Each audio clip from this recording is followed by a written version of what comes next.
నేను కూడా కన్యాలో చెప్తున్నా 4 నందుల మిథునం మా ఇంటి నంది అని చెప్తాను నేను ఎప్పుడు. అదే మిథునానికి 4 నందులు వచ్చినట్టున్నాయి కదా.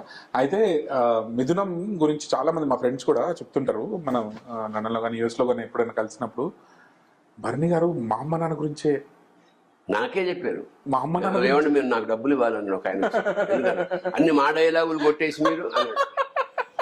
అప్పుడు నాకేం గుర్తొచ్చిందంటే శ్రీశ్రీ పెద్ద శ్రీశ్రీలో ఎవడని రాయగలడు, మనం మాట్లాడుకునేవి కదా, అంతకన్నా గొప్ప కితాబే ఉంది అన్నాడు శ్రీశ్రీ. అవును కరెక్ట్. మనం మాట్లాడుకున్నట్టే రాస్తాడు పెద్ద సత్యన అంటే. ప్రతి వాళ్ళు నా దగ్గర నాకు ఐ హ్యావ్ 1000 ఎక్స్పీరియన్సెస్ రిగార్డింగ్ మిథునం. అంటే ఈ 10 ఏళ్లలో 1000 ఎక్స్పీరియన్స్ అన్నమాట. అద్భుతం సార్ మిథునం నిజంగా. అందులో మీరు ఆటకథలను వాడిన సందర్భము అసలు మీకు పాదభంగం ఇందానే చేస్తే మీకు రోజుకోసారి చేయాలి నిజంగా. ఎందుకంటే అది ఇట్స్ నాట్ ఈజీ. కొన్నిసార్లు ఎక్స్ప్రెషన్ చాలా కష్టం అనిపిస్తుంది సార్ చెప్పడం, ఎలా చెప్పాలి అన్నప్పుడు పాట చాలా సులువుగా చెప్పేస్తుంది ఆ ఎక్స్ప్రెషన్ని. మీరు ఆటకథరాన్ని మిథునంలోకి తీసుకొచ్చిన మీ డైరెక్టోరియల్ స్కిల్ మాత్రం ఎక్స్ట్రాడినరీ. అన్ని కుదరడం అది ఒక్కొక్కసారి అన్ని కరెక్ట్ పాటలో పడతాయి అంతే, అది ఒక యోగం.